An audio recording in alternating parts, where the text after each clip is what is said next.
буквально кілька годин тому сили протиповітряної оборони знищили 2 російські балістичні ракети, спрямовані ворогом по Києву.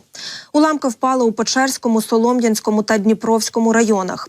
За даними Київської міської військової адміністрації, внаслідок ракетного удару по Києву в Печерському районі пошкоджено нежитлову будівлю без послідуючого загорання. Також уламки російської ракети зруйнували частину будівлі Академії декоративно-прикладного мистецтва і дизайну імені Бойчука. У Мінкульті зазначають, що пошкоджена центральна частина корпусу, а ще вщент зруйновані спортивна зала, конгрес-хол та виставковий центр. В Солон'янському районі пошкоджено багатоповерховий будинок. В Дніпровському та Голосіївському районах зафіксовано падіння також уламків. Оперативні служби працюють на місцях. Як бачите, ось так зараз досі виглядає місце падіння уламків ворожих ракет на одній зі столичних вулиць. Там теж триває ліквідація наслідків ракетного удару.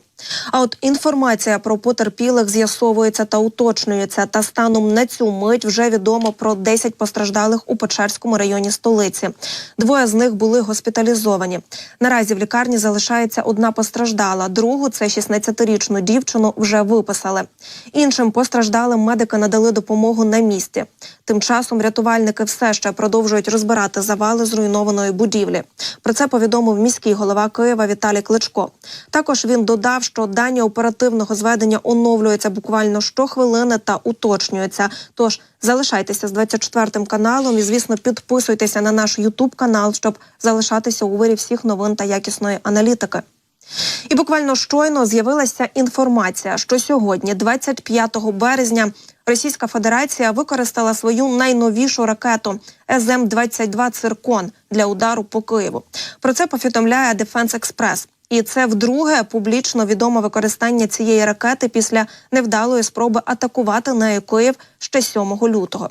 При цьому, якщо після удару 7 лютого від «Циркона» залишились лише дуже сильно фрагментовані уламки, ідентифікація яких зайняла 5 днів для офіційного підтвердження використання Російською Федерацією цієї ракети, то наразі стали доступні значно інформативніші уламки «Циркона».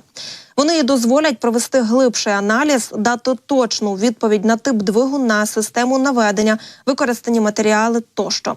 Загалом це доволі значний об'єм інформації, який дозволить оцінити реальні можливості «Циркону» та навіть рівень технологій, який наразі досяжний Російській Федерації для створення своєї найбільш втаємниченої ракети. І про це ми теж поговоримо, але як до ефіру долучиться військовий аналітик, тож залишайтеся з нами. А зараз маємо ще новини з Харкова.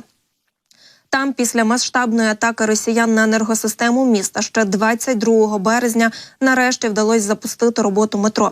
Про це повідомив міський голова Харкова Ігор Терехов. Давайте послухаємо. Наші енергетики зробили, здавалося б, неймовірне. І у нас з'явилася змога запустити метро. Підземка працює по всіх лініях, інтервал руху 20 хвилин. Раніше повідомляли, що у місті через обстріли було знищено ТЕЦ та усі трансформаторні підстанції. Тож у Харкові досі залишається найскладніша енергетична ситуація. Також у місті достроково завершать опалювальний сезон, щоб зменшити навантаження на енергосистему після масованих російських обстрілів. Та за словами Терехова, такий крок дозволить забезпечити електроенергією максимальну кількість споживачів, а також дати гарячу воду в будинках харків'ян. Місцева влада зазначила, що відключати теплопостачання почнуть вже з завтрашнього дня.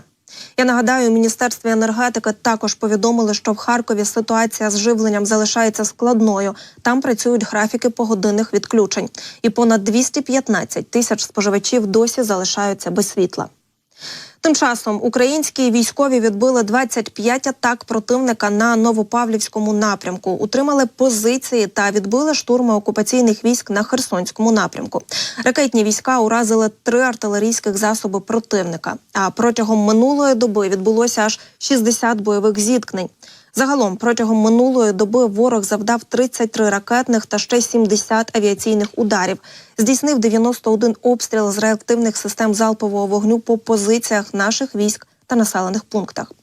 На жаль, під артилерійським вогнем були близько 100 населених пунктів, а власне Чернігівської, Сумської, Харківської, Луганської, Донецької, Запорізької, Дніпропетровської, Херсонської та Миколаївської областей.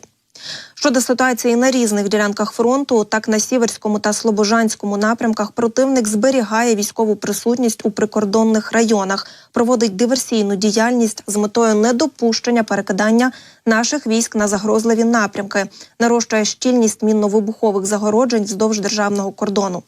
А от на Куп'янському напрямку Сили оборони відбили атаки противника в районі населеного пункту Синьківка Харківської області.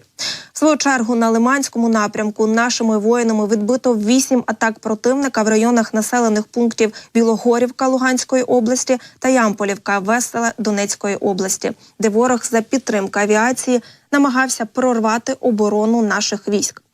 На Бахмутському напрямку нашими воїнами відбито теж 8 атак ворога в районах населених пунктів Кліщіївка та Андріївка Донецької області.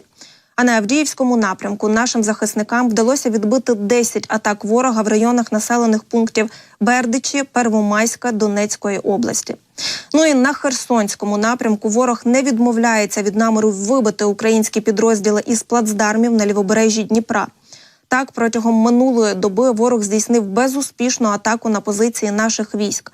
Водночас наші воїни продовжують активними діями завдавати окупаційним військам втрат в живій силі та техніці, виснажують ворога вздовж всієї лінії бойового зіткнення.